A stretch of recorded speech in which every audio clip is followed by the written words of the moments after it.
Bismillahirrahmanirrahim. Assalamualaikum warahmatullahi wabarakatuh.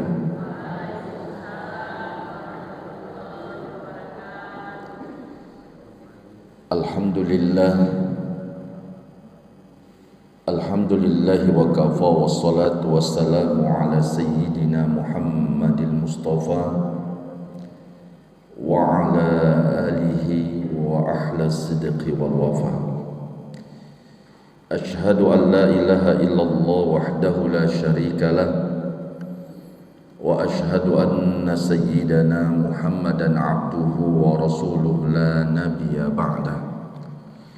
Allahumma salli wa sallim ala sayyidina Muhammad wa ala ali sayyidina Muhammad. Subhanaka la ilma lana illa ma 'allamtana innaka antal alimul hakim. Rabbi israh li sadri wa yassir li amri wahlul 'uqdatam min lisani yafqahu qawli, amma ba'du. Alhamdulillah, pujian serta rasa syukur kita kehadirat Allah Subhanahu wa taala, yang mana pada pagi hari ini di tempat yang mulia, di majelis yang mulia, di bulan yang mulia, kita masih diberikan Allah kesempatan, limpahan karunia serta nikmat yang begitu banyak. Mudah-mudahan dengan kenikmatan yang Allah titipkan kepada kita dapat mendekatkan diri kita kepada Allah, sehingga kita kelak insya Allah mudah-mudahan tergolong dari golongan hamba-hamba Allah yang pandai mensyukuri nikmatnya. Amin ya rabbal alamin. Salawat serta salam kepada baginda Rasulullah sallallahu alaihi wasallam. Allahumma salli wa sallim wa barik alaihi.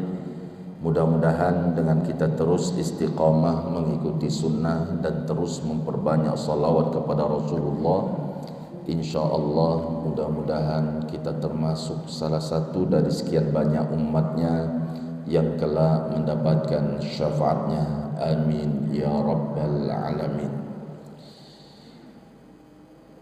Yang saya muliakan para barisan tuan-tuan guru, para alim ulama, bapak-bapak, ibu-ibu, orang-orang tua saya, hadirin dan hadirat jamaah salat fardu subuh yang dimuliakan Allah Subhanahu wa taala. InsyaAllah beberapa menit ke depan kita akan ngaji, kita akan belajar.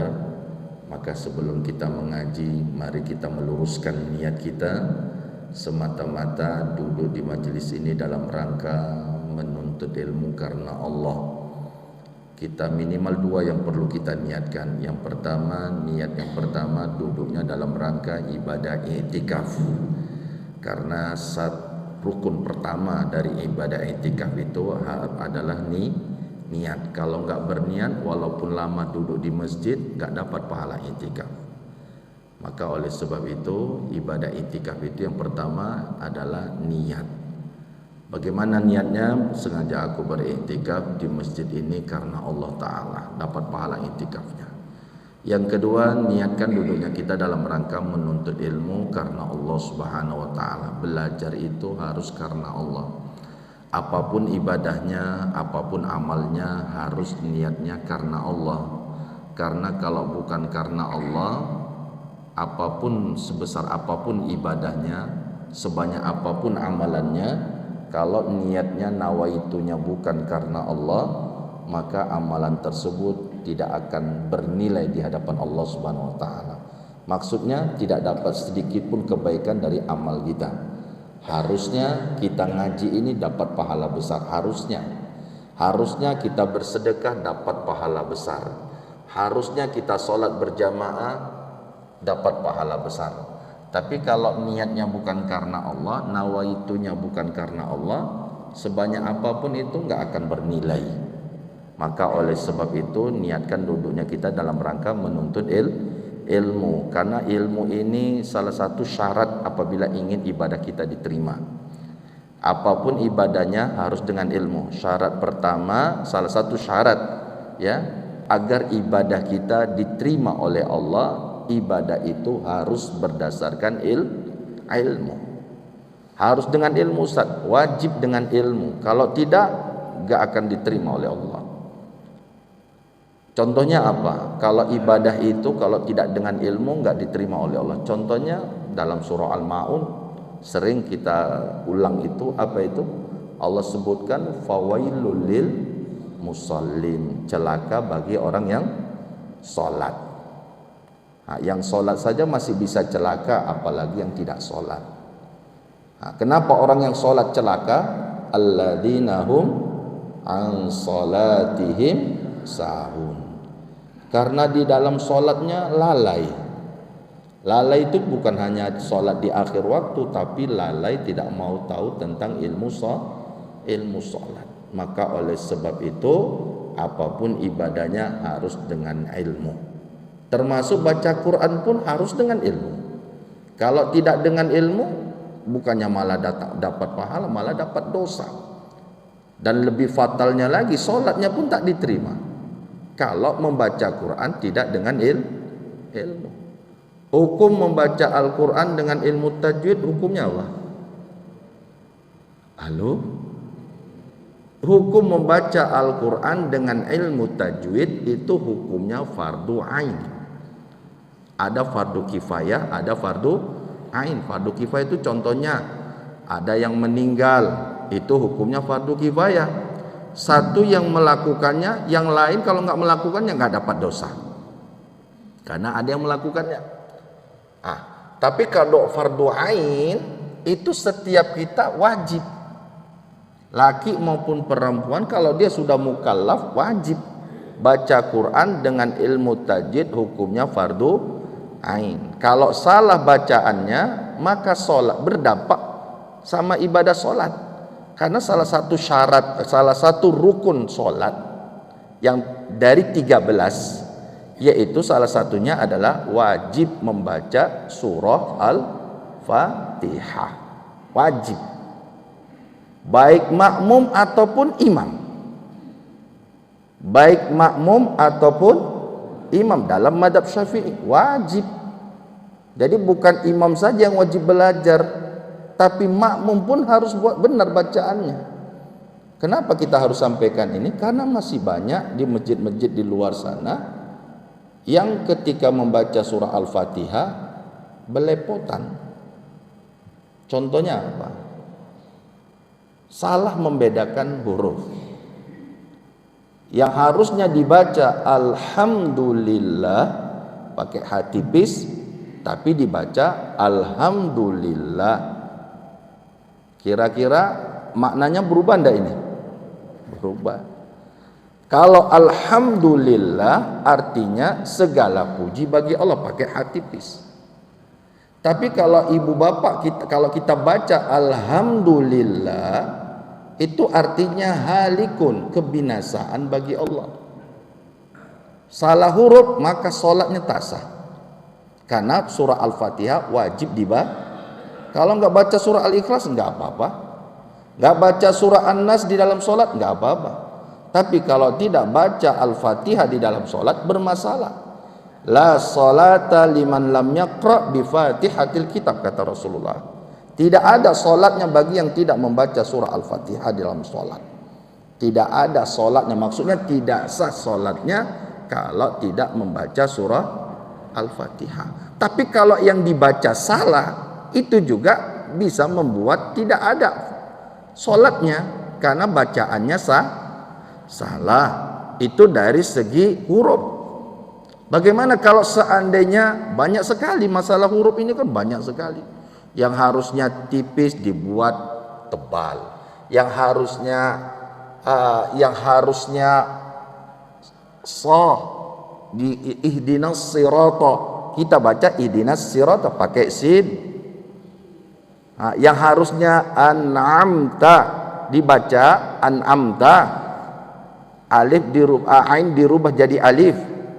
Yang harusnya iyyaka dibaca iyyaka, berubah itu maknanya Ustaz, cuma hilang tasydid aja. Yang benar iyyaka. Ya. Kalau dibaca iyyaka rusak salatnya. Kalau arti iyyaka hanya kepadamu ya Allah kami menyembah, wa iyyaka nasta'in, dan hanya kepadamu kami meminta, memohon. Tapi kalau kita baca iyyaka tanpa tasdid, menghilangkan tasdid, tasdid itu apa itu? Gigi ke atas tuh, enggak dibaca itu. Artinya apa? Dawu syams, kepada cahaya matahari kami menyembah, kepada cahaya matahari kami meminta. Merubah tasdid, merubah huruf, rusak maknanya, rusak bacaannya, rusak solatnya. Makanya baca Al-Fatihah itu, baca Quran itu dengan ilmu tajwid hukumnya fardu ain. Apapun ibadahnya ibu bapak wajib dengan ilmu. Kalau enggak dengan ilmu, celaka bagi yang beribadah. Itu dari segi solat. Belum lagi puasa. Apakah ada enggak orang yang puasa enggak dapat pahala? Banyak kata Rasulullah. Apa kata Rasulullah? Rubbas shaim laisa lahu min siyami illa ju' wal atas. Banyak orang yang berpuasa tapi tidak dapat apapun dari puasanya, cuma dapat lapar dan haus. Itu bukti bahwa ada orang yang berpuasa tidak dapat pahala. Tadi sholat, baca Quran dan segala macamnya. Apapun ibadahnya harus dengan ilmu. Ibadahnya, semua aktivitas kita ini bisa bernilai ibadah. Makan pun bisa bernilai ibadah. Jadi jangan disangka ibadah itu sholat, puasa, baca Quran. Ibadah itu banyak. Ada yang namanya ibadah mahdho, ada namanya ibadah ghairu mahdho. Ibadah mahdho itu yang baru kita lakukan, sholat, puasa, sholat. Itu ibadah mahdho dia, sholat. Kalau ibadah ghairu mahdho itu banyak, seperti ibu kerja, masak, belanja, ya, apalagi makan, minum. Itu semua ibadah ghairu mahdho. Bisa bernilai ibadah kalau dengan ilmu. Kalau seandainya makan itu tidak dengan ilmu, bukan nggak dapat pahala, malah dimakan setan. Makanan itu tidak berkah, makanan itu ikut serta setan pun ikut makan. Makanya makan pun harus dengan apa ilmunya? Kata Rasulullah, kullu amrin dzibalin lam yabda fihi bi bismillah fahuwa aqta. Dalam riwayat yang lain, fahuwa abtar. Setiap amal, setiap pekerjaan yang tidak dimulai dengan lafaz bismillah, maka amalan itu aqta, terputus, enggak sampai sama Allah. Fahuwa abtar, cacat kata Rasulullah. Jadi amalan yang tidak dimulai dengan lafaz bismillah, maka amalan itu enggak sampai. Harusnya makan itu dapat pahala, tapi karena enggak baca bismillah enggak dapat pahala. Harus kita masuk kamar mandi, ya, masuk kamar mandi. Sebelum masuk kamar mandi pun, di kamar mandi pun kita dapat pahala harusnya. Kalau kita mulai dengan lafaz bismillah. Makanya ketika mau masuk kamar mandi itu di depan pintunya itu baca bismillah. Ketika kita masuk maka bernilai pahala. Mohon maaf ibu bapak, salah satu hikmah kenapa kita disuruh baca bismillah khusus di kamar mandi, ya, dalam hal ini kamar mandi, supaya tidak ada makhluk yang lain melihat aurat kita. Tapi kalau ibu tidak baca bismillah di dalam kamar, sebelum masuk kamar mandi, maka jin-jin itu akan melihat aurat kita, menonton aurat kita. Begitu juga ketika mau pakai baju, baca bismillah. Mohon maaf, bahkan ketika berhubungan suami istri pun dengan bismillah. Kalau tidak, setan ikut. Makanya banyak anak-anak kesetanan sekarang. Kira-kira yang salah siapa tuh? Halo? Kalau ada anak-anak sekarang kesetanan, yang salah siapa? Kenapa? Karena tak pakai baca bismillah. Makanya jangan nyalahin anak terus. Iya bang, kita dulu lupa baca bismillah. Makanya anak kita kayak setan semua. Baca bismillah. Dengan ilmu, apapun ibadahnya harus dengan ilmu. Dimulai dengan bismillah, diakhiri dengan alhamdulillah. Allah udah ajarkan kita itu ilmunya. Makanya ayat pertama dalam surah Al-Fatihah itu adalah Bismillahirrahmanirrahim, dengan menyebut nama Allah. Jadi Allah ajarkan kita untuk memulai segala sesuatu itu dengan menyebut nama Allah. Kenapa kita sebut nama Allah? Karena apa yang kita lakukan itu semuanya atas pertolongan Allah. Kita nggak bisa buat apa-apa kalau tidak dengan pertolongan Allah. Bapak Ibu jamaah yang dimuliakan Allah Subhanahu wa taala, bagaimana kabarnya? Sehat? Alhamdulillah. Jadi kira-kira ngaji ini penting apa enggak? Penting? Jadi kenapa kita mulai dengan muqaddimah pentingnya belajar, supaya kita tahu, oh iya, ngaji itu bukan hal, itu adalah kebutuhan kita. Karena amalan yang mau kita, pahala yang akan ibu bapak dapatkan ngaji, katakanlah kita hadir duduk di majelis ini 1 jam kita ngaji, tapi nilai pahala 1 jam itu lebih dahsyat daripada dunia beserta isinya. 1 jam kita ngaji, tapi pahalanya lebih baik daripada dunia beserta isinya. Ini karena nggak diperlihatkan Allah aja ini. Ini karena masih terhijab kita. Terhijab itu artinya penutup, ditutup. Saya bisa lihat ibu karena hijabnya dibuka. Kita nggak bisa lihat balasan dari amalan kita karena masih ditutup. Kapan nanti dibuka, manusia bisa melihat balasan dari amal perbuatan dia? Itu dalam Al-Quran disebutkan, itu ketika manusia dalam keadaan sakaratul maut, sudah Allah bukakan hijab atau tirai untuk bisa melihat balasan dari amalan perbuatan-perbuatan kita. Jadi kalau ada orang yang meninggal senyum, insya Allah ini tanda-tanda baik.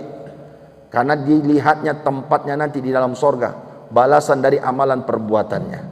Tapi kalau kita lihat ada orang yang wajahnya penuh dengan ketakutan, berarti dia sudah melihat tempatnya nanti di dalam neraka Allah, nikmat atau azab yang akan dia dapatkan.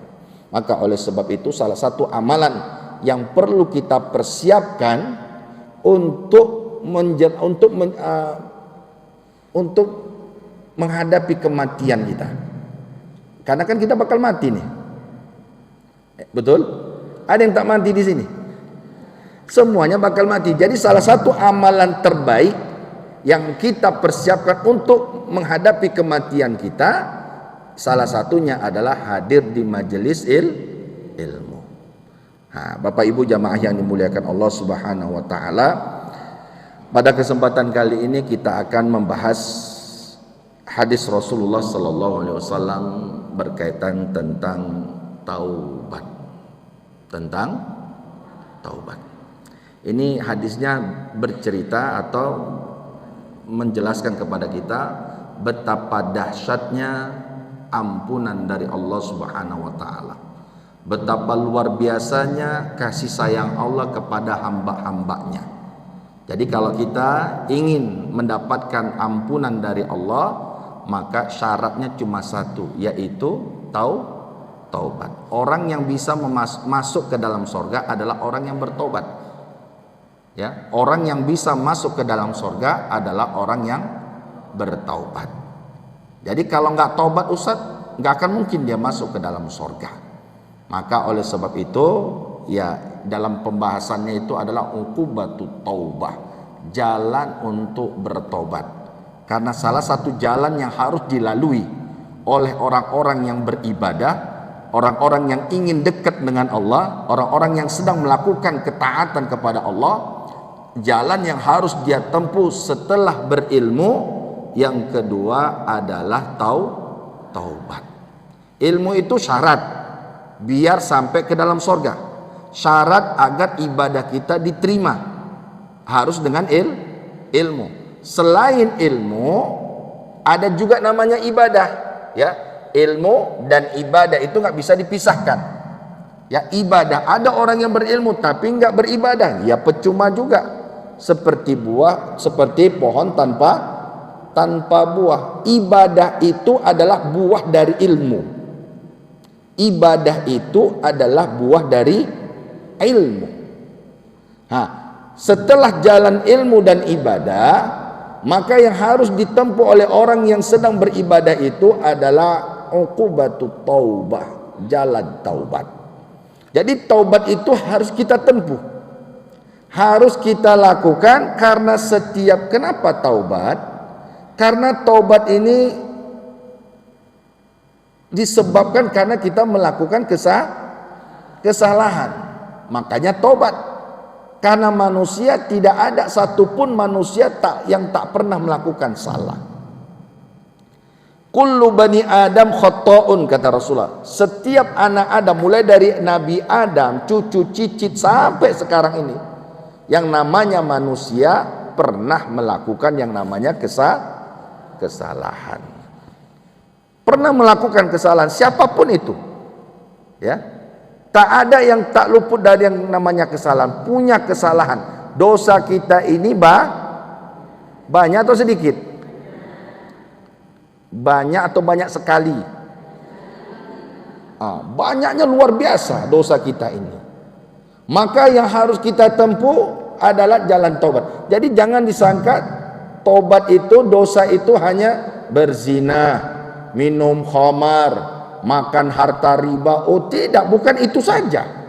Ada dosa-dosa yang jarang kita perhatiin, ya, jarang kita perhatiin, dan ini bisa berdampak sama amalan kita. Makanya orang yang tidak taubat, amalannya, ibadahnya nggak akan diterima Allah.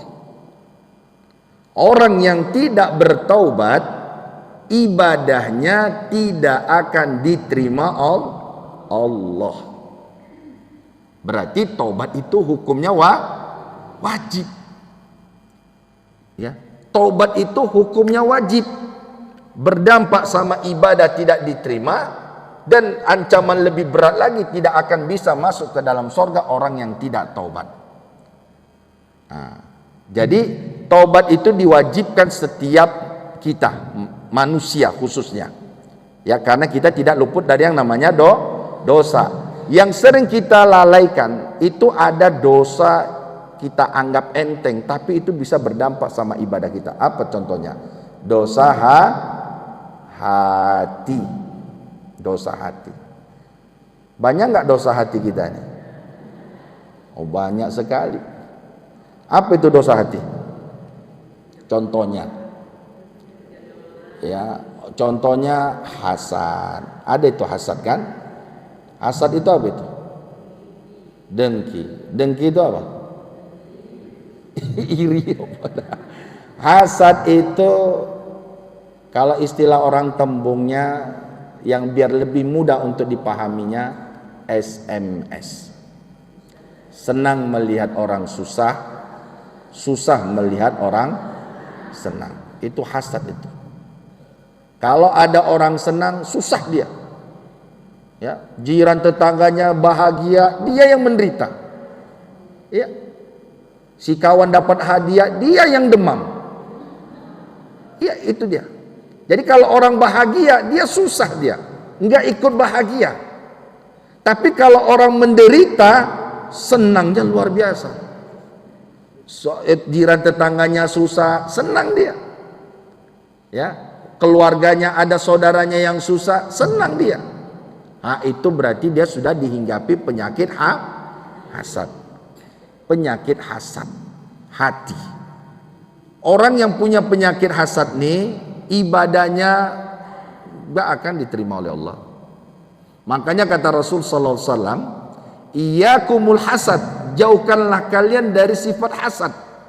Fa innal hasada, karena sesungguhnya penyakit hasad itu, perbuatan hasad itu dapat menghanguskan amalan kalian seperti api menghanguskan kayu. Dianalogikan Rasulullah, orang yang punya hasad itu seperti api membakar kayu. Api kalau membakar kayu, kayunya jadi debu. datang angin, debunya hilang tanpa bekas. Begitulah kalau seandainya ada orang yang beribadah, ibadahnya rajin, sholatnya Masya Allah, baca Qur'annya tak tinggal, zikirnya selalu, tapi punya sifat penyakit hasad di dalam hatinya, maka amalannya bisa hilang. Itu penyakit hasad, itu dosa hati. Banyak, dosa hati ini banyak. Sombong, itu dosa juga itu. Sombong itu adanya dalam hati. Jadi kita nggak bisa menilai orang itu sombong dari penampilan luarnya, tidak bisa. Mentang-mentang dia pakai mobil mewah, ya kita katakan sombong? Oh, tak bisa. Karena pernah sahabat nanya tuh, Rasulullah, ya Rasulullah, si fulan itu dia pakai pakaiannya bagus-bagus, sendalnya bagus-bagus, mahal-mahal. Apakah sombong dia itu ya Rasulullah? Apa kata Rasulullah? Ya, innallaha jamil wa yuhibbul jamal. Allah itu cantik, indah, dan menyukai yang indah-indah. Jadi kalau kita pakai yang mahal, itu belum mencerminkan sombong. Pakai yang mahal, pakai yang bagus, HP-nya mahal, kendaraannya mahal, ke masjid pakai kendaraan yang mahal. Apakah sombong? Tidak, karena Allah suka yang bagus, yang bagus-bagus. Apalagi kalau diniatkan karena Allah, itu nilainya luar biasa. Apa kata Allah dalam surah Duha? Fa idza bi ni'matika fahaddits. Ketika kau diberikan nikmat dari Allah, fahaddits, ceritakan nikmat, tampilkan nikmat itu. Jadi kalau kita pakai yang bagus, belum diukur jadi sombong. Ukuran sombong itu apa ya Rasulullah? Nanya sahabat. Apa jawaban Rasulullah? Ya, ghamtun nas wa batarul haq. Dalam hatinya itu ghamtun nas. Apa itu ghamtun nas? Sepele sama orang. Adanya di sini. Sepele sama orang. Karena dia pinter, sepele sama yang bodoh. Karena dia kaya, sepele sama yang miskin. Karena dia mancung, sepele sama yang, itu dia, sepele sama orang itu sombong. Sepele itu adanya di sini. Karena dia bagus, bacaannya mantap, sepele sama yang tak pandai baca. Letak di sini. Anak kemarin sorenya ini, itu dia. Awal sudah lama. Itu masalah sepele ini sering kita dapatkan. Tanpa kita sadari, kita sudah terjerumus dalam perkara sombong. Itu kata Rasulullah, ghamtun nas, sepele sama orang. Yang kedua, di dalam hatinya itu ada wabatorul haq, menolak kebenaran. Jadi orang sombong itu hatinya keras dia. Hatinya keras. Memang kalau kita belah di dada, hati kita itu lembek. Tapi orang sombong itu hatinya sifatnya keras. Apa itu maksud keras itu? Batorul haq, menolak kebenaran. Sulit hatinya itu menerima kebenaran. Sulit. Kenapa? Karena hatinya keras. Jadi orang yang sombong itu hatinya keras, nggak bisa dinasehatin. Mau kayak mana pun dalilnya, mau sekali berustad apapun yang ceramah, tetap dia nolak tuh. Karena apa? Karena keras tadi hati tadi. Kita ini ibu bapak, sedikit banyaknya ada keras hati. Ya, sulit menerima kebenaran, sulit dinasehatin. Sudah dikasih tahu, ya nolak dia. Contohnya apa ini? Contohnya apa? Allah perintahkan sama kita tutup aurat. Masih banyak nggak yang buka aurat? Nggak yang sini-sini, yang sono-sono itu ibu ya. Iya. Udah denger ini, nggak boleh buka aurat. Allah larang langsung tuh, jangan kalian buka aurat kalian. Tapi nanti bukan di sini ya, yang di sana itu habis ngaji terbang tuh entah kemana jilbabnya. Yang keluar rumah ya kembali seperti kata Tukul itu, back to laptop, kembali kepada asalnya lagi. Ya udah buka lagi. Padahal sudah tahu tuh menutup aurat itu hukumnya wajib, tapi masih dibuka. Kira-kira ini keras enggak ini? Keras. Sombong enggak? Sombong. Iblis dikeluarkan dari sorga karena apa? Nah, itu dia. Iblis itu rajin ibadah. Ibadahnya itu menandingi malaikat, dahsyat. Sujudnya itu ratusan tahun. Malaikat itu para iri itu sama iblis saking dahsyatnya ibadahnya. Setiap pintu langit namanya ada khusus. Saking luar biasanya ibadah iblis itu. Jadi jangan dibilang iblis itu nggak mau beribadah. Ahli ibadah. Iblis itu ahli ibadah. Rajin ibadah. Rajin sholat. Tapi gara-gara sifat sombong, apapun bentuk ibadahnya hilang. Bayangkan, iblis itu sudah merasakan sorganya. Tapi karena sifat sombong keras kan, iblis itu kan keras tuh dia. Disuruh Allah sujud, tapi tak mau. Sujud kepada Adam. Bukan itu, sujud itu kan ada dua. Ada sujud untuk menyembah, ada sujud untuk lihtiram, untuk menghormati. Jadi iblis tak mau menghormati Adam. Yang nyuruh Adam iblis itu untuk sujud itu Allah langsung. Sujud. Apa kata dia? Aku lebih baik dari dia. Itu sepele sama orang tadi. Kenapa dia nggak mau? Itu tadi karena kerasnya tadi. Makanya Bapak Ibu yang dimuliakan Allah, khawatirnya kita sholat nggak tinggal, puasa Ramadan nggak pernah tinggal, tapi keras hati kita menerima kebenaran tadi. Bisa jadi berapa lama, sampai sekarang yang kita lakukan ibadah kita itu bisa jadi dan kemungkinan besar tidak diterima oleh Allah karena masih kerasnya menerima kebenaran. Nah, itu berkaitan tentang dosa kita. Makanya taubat itu salah satu cara agar dosa kita diampunkan. Ustaz, ada peluang kami untuk diampunkan Allah besar sekali. Masih lebar sekali sampai ya sebelum kiamat datang. Sebelum, kalau istilah dalam hadis itu sampai sebelum gharghar. Ya, sebelum nyawanya itu sampai di tenggorokan ini, sebelum sampai situ dia tobat, maka tobatnya masih diterima.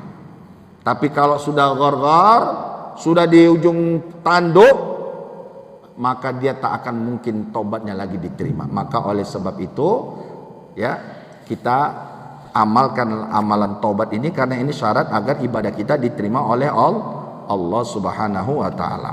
Dari Anas bin Malik radhiyallahu anhu, qala Rasulullah sallallahu alaihi wasallam, qala Allah tabaraka wa taala, ya ibna Adam, innaka ma da'awtani wa rajautani ghafartu laka ala ma kana fika wala ubali. Ya ibna Adam, law balaghat zunubuka anana as-sama'i thumma astaghfartani ghafartu laka wala ubali. Ya ibna Adam, innaka law ataitani biqurabil ardi khotaya thumma laqitani la tusyrik bi syai'an la ataituka biqurabiha maghfiratan. Hadis sahih yang diriwayatkan oleh Imam At-Tirmidzi. Artinya Rasulullah sallallahu alaihi wasallam bersabda, Allah Subhanahu wa taala berfirman, wahai anak Adam, mulai dari Nabi Adam sampai anak cucu cicitnya, innaka ma da'autani, ya, andai kau meminta kepadaku, dan berharap kepadaku, kata Allah, kalau kau meminta kepadaku dan kau berharap kepadaku, ya, berharap ampunan, kasih sayang, ghafartu laka, aku akan ampunkan, kata Rasulullah, kata Allah, aku akan ampunkan, ya, kesalahan-kesalahanmu, bagaimanapun bentuknya kesalahan itu, ala makana. Jadi bagaimanapun bentuknya, sebesar apapun kesalahan kita, andai kita memohon ampunan dan berharap ampunan dari Allah, sebanyak apapun kesalahan itu akan diampunkan. Kan luar biasa tuh Allah tuh. Kasih sayang Allah, ampunan Allah itu luar biasa. Sebanyak apapun dosa kita, kalau kita benar-benar minta ampun, Allah akan ampunkan. Pernah berzina, Allah akan ampunkan. Pernah kedukun, Allah akan ampunkan. Pernah makan riba, Allah akan ampunkan. Apapun bentuk dosa kita, kalau kita memohon ampunan sama Allah, Allah akan ampunkan. Allah enggak melihat berapa banyak dosa kita. Makanya ketika Fir'aun ditenggelamkan di mana itu? Di Laut Merah kan? Itu kan mulut Fir'aun itu disumpel sama malaikat Jibril tuh. Kenapa? Karena khawatir Jibril nih, kalau seandainya Fir'aun minta ampun sama Allah, pasti diampunkan oleh Allah. Setingkat Fir'aun. Belum sempat melakukan kebaikan, tapi ketika tenggelam itu dia sempat mohon betul-betul tobat, mohon ampun, diampunkan oleh Allah. Bayangkan kalau seandainya Fir'aun sempat, ya Allah aku tobat, mohon ampun, dia nggak sempat melakukan kebaikan, baru itu aja Allah akan ampunkan. Itu yang dikhawatirkan Jibril alaihissalam. Makanya disumpel tuh mulutnya dengan tanah hitam. Jadi nggak usah takut dosa kita. Bukan berarti kalau kayak gitu lakukan maksiat terus. Oh tidak. Maksudnya apa? Kita ingin tobat nih. Kita ingin dosa kita, sadar kita dosa kita banyaknya, minta ampun. Dosa ibu banyak enggak? Yang paling banyak dosa, apalagi yang masih punya suami, oh dosanya banyak sekali tuh. Ibu-ibu nih sorganya sama siapa? Sorganya letaknya di mana? Sorga istri berada pada ridhonya suami. Ibu kayak manapun bentuk ibadahnya, rajin ngaji, rajin sholat, rajin baca Quran, tapi mohon maaf bikin sakit hati suami, kira-kira bisa masuk surga? Gak bisa. Jadi apa kata suami, udah sekarang itu nurut aja, gak usah melawan-melawan. Mau masuk surga kan bu?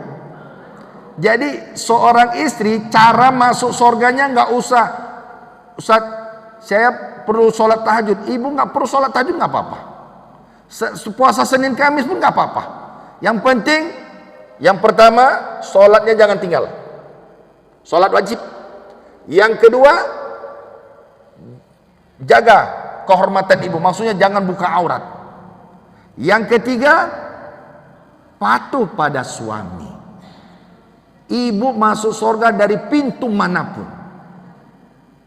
Nggak tahajud dia Ustaz, nggak ada apa-apa. Nggak sholat puasa Senin Kamis, nggak apa-apa. Hah? Kayak manapun bentuk suami kita, walaupun kayak Fir'aun sekalipun. Iya. Ini ada suami ibu yang kayak Fir'aun? Gak ada kan? Oh ada juga.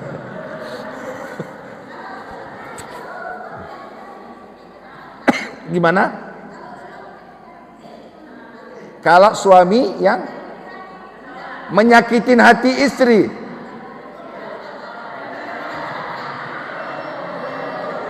ya, nah inilah memang masuk surga itu berat, memang berat, masuk surga itu berat.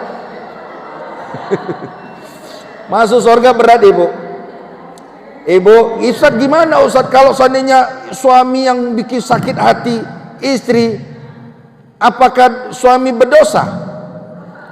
Kalau memang dia zalim berdosa, tapi tidak terhalang dia masuk surga. Tapi kalau ibu bikin sakit hati suami, bukan hanya dosa, terhalang masuk surga.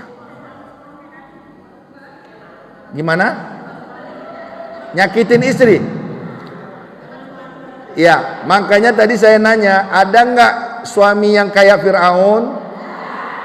Coba kita lihat, ada nggak siapa istrinya Fir'aun? Hah? Yang istrinya Fir'aun? Asia. Asia itu wanita salah satu penghuni sorga. Istri Fir'aun itu ibu salah satu wanita penghuni sorga. Dia baik. Suaminya bayangkan kayak Fir'aun. Ya Fir'aun. Fir'aun. Suami kita kayaknya nggak ada lah kayak Fir'aun gitulah. Tapi Asia walaupun bentuk suaminya Fir'aun, tapi dia tetap taat selama tidak mendurhakai Allah. Itu aja. Selama suami kita tidak nyuruh kita bermaksiat mendurhakai Allah, apapun perintahnya wajib ditaatin. Walaupun dia, Fir'aun sholat nggak? Fir'aun nggak sholat. Ustaz, suami saya nggak sholat, suami saya nggak puasa Ramadan, apakah saya wajib taat? Taat. Dia nggak sholat, dia nggak puasa, itu urusan dia sama Allah, bukan urusan ibu. Iya, nggak usah mikirin itu. Hah? Nggak nafkah? Gimana? Nggak ngasih nafkah? Ada suami Ustaz, dia nggak ngasih nafkah, itu suami itu zalim. Zalim. Apa kata Rasulullah SAW? Hadisnya Sunan Tirmidzi dan Imam Ahmad meriwayatkannya. Ada salah satu latur fausala faqurib shibran. Ada 3 golongan yang solatnya tidak akan diterima oleh Allah. Ada 3 golongan yang solatnya tidak diangkat dari kepalanya walau sejengkal. Maksudnya itu apa? Tidak diterima Allah solatnya. Apa itu? Yang pertama, imam yang dibenci oleh makmum. Solat yang tidak akan diterima oleh Allah adalah imam yang dibenci oleh makmum. Hadisnya sahih. Kok bisa Ustaz imam dibenci oleh makmum? Gimana ini ceritanya ini? Bisa ya? Kok bisa? Satu, karena imamnya itu karena tak baik, tak bagus bacaannya, tapi nekat jadi imam. Makmum tak suka. Atau karena imam itu dalam skala besar lagi, imam yang zalim, penguasa yang zalim. Dalam skala kecil, imam di rumah tangga. Suami, imam di rumah tangga adalah suami yang zalim, ibadah solatnya enggak diterima oleh Allah. Dalam solat, imam yang memimpin kalau zalim atau tak ini tidak diterima oleh Allah. Jadi kata Rasulullah, imam yang dibenci oleh makmum. Para ulama hadis mensyarah nih, imam dalam solat, imam dalam rumah tangga, dan imam dalam memimpin satu daerah. Imam, pemimpin. Yang kedua, imra'atun batat wa zawjuha 'alaiha saqit. Istri yang tidur dalam keadaan membiarkan suaminya marah sama dia.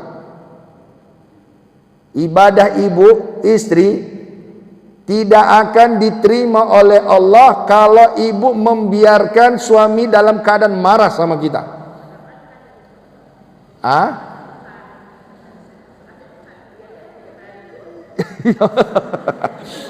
Timbang ribut Ustaz. Makanya yang doyan diam-diaman itu, yang betah itu istri. Kalau bapak-bapak ini nggak tahan diam-diaman, Yang doyan diam, makanya yang paling banyak masuk neraka itu laki atau perempuan? Pintar. Udah tahu jawabannya. Yang ahli, ibu yang bilang ahli neraka yang banyak perempuan itu bukan Ustadz Firman yang bilang. Rasulullah yang bilang. Hadisnya Sahih Muslim. Apa kata Rasulullah? Uritun nar, Allah memperlihatkan kepadaku nar, neraka.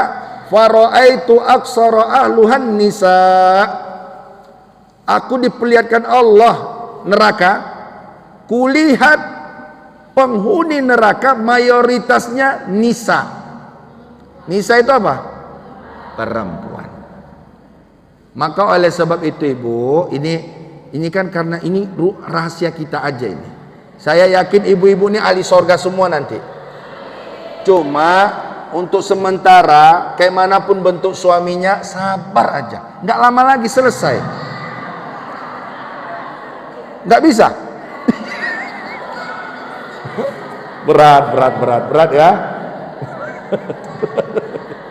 Berat masuk surga ini. Iya, tapi ya itulah. Insya Allah nanti walaupun di sini berat Ustaz, tapi nanti setelah keluar nanti, betul juga kata Ustaz Firman tuh ya. Nggak lama lagi nih suamiku. Kalau apalagi udah batuk-batuk aja bawaannya. Udah, sabar-sabar aja. Ya Bu ya. Jadi nggak usah ketika suami marah, udah nggak usah dilawan. Kalau andai pun nanti suami yang katakanlah dia yang nyakitin hati kita, lomba-lombaan minta maaf, nggak apa-apa. Ibu minta maaf itu pahalanya besar. Tapi dia yang nyakitin hatiku saat nggak apa-apa. Karena hadiahnya sorga ibu. Tapi kalau seandainya hadiahnya kipas angin, ya silahkan mau bantah suami boleh. Tapi karena hadiahnya sorga, maka harus sabar. Bisa? Ya. Insya Allah. Itulah suami ini Bu. Itulah tabiat suami ini. Dia tinggi, dia pemimpin, egonya tinggi. Tapi pada satu hari ketika ibu lembutin dia lebih lembut dari ibu. Yakinlah.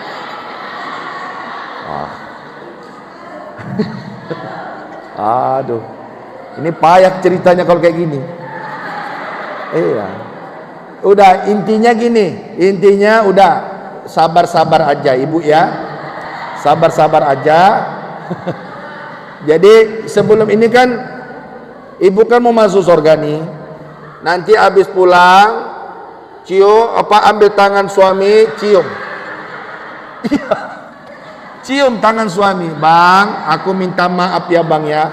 Semenjak itu udah nggak usah marah-marah. Dia marah biarin aja, diam aja, enggih aja. Karena kalau dilawan berdosa.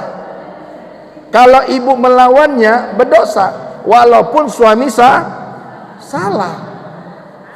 Suami itunya ibu, psikolognya, itu suami itu nggak bisa disalahkan.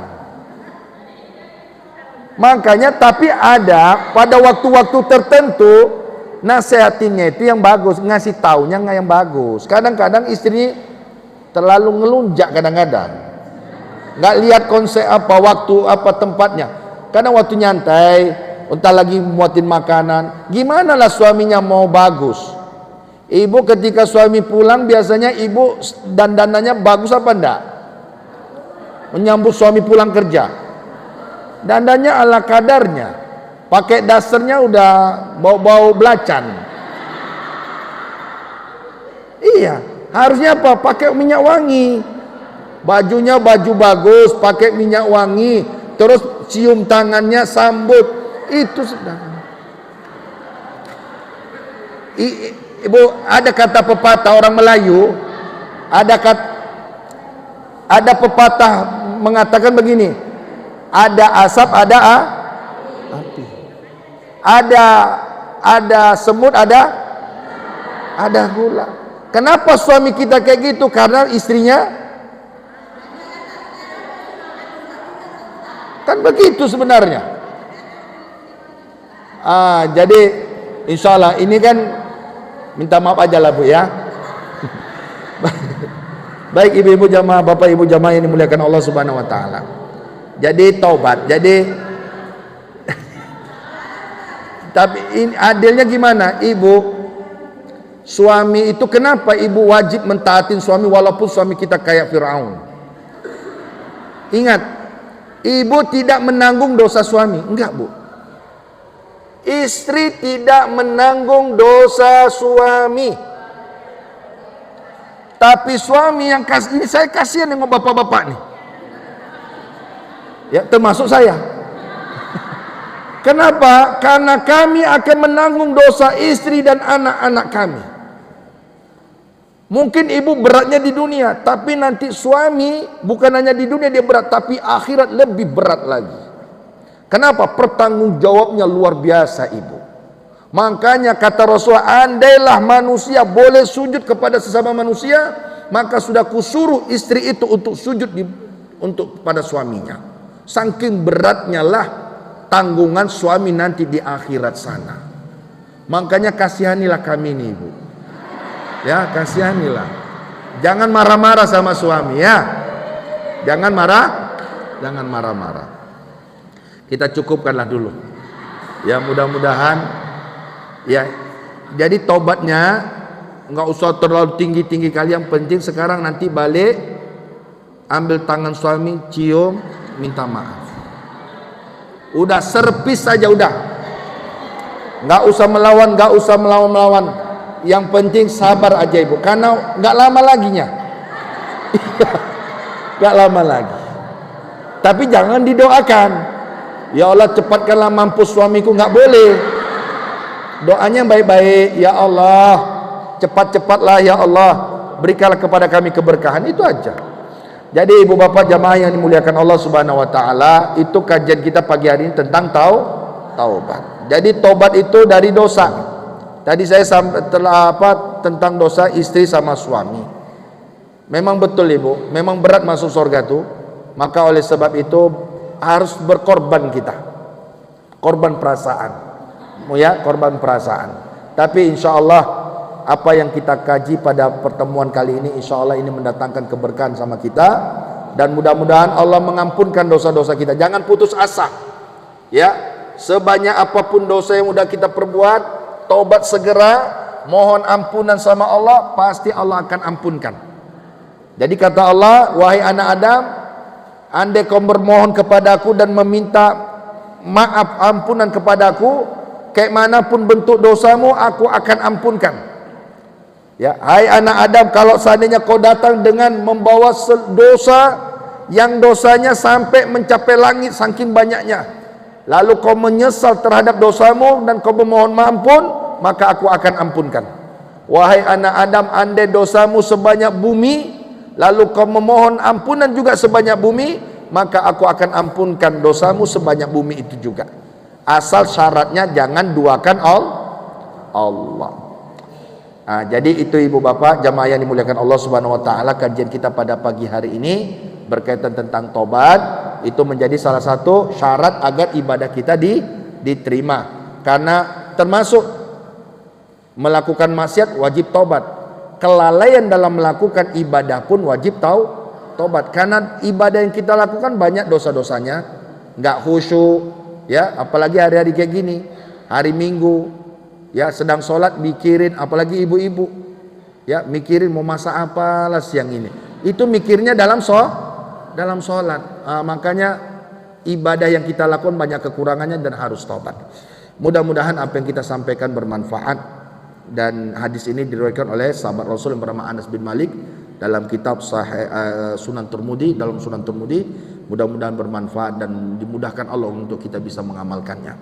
Untuk mengambil keberkahannya, mari kita bermunajat kepada Allah Subhanahu wa taala. Astaghfirullahaladzim.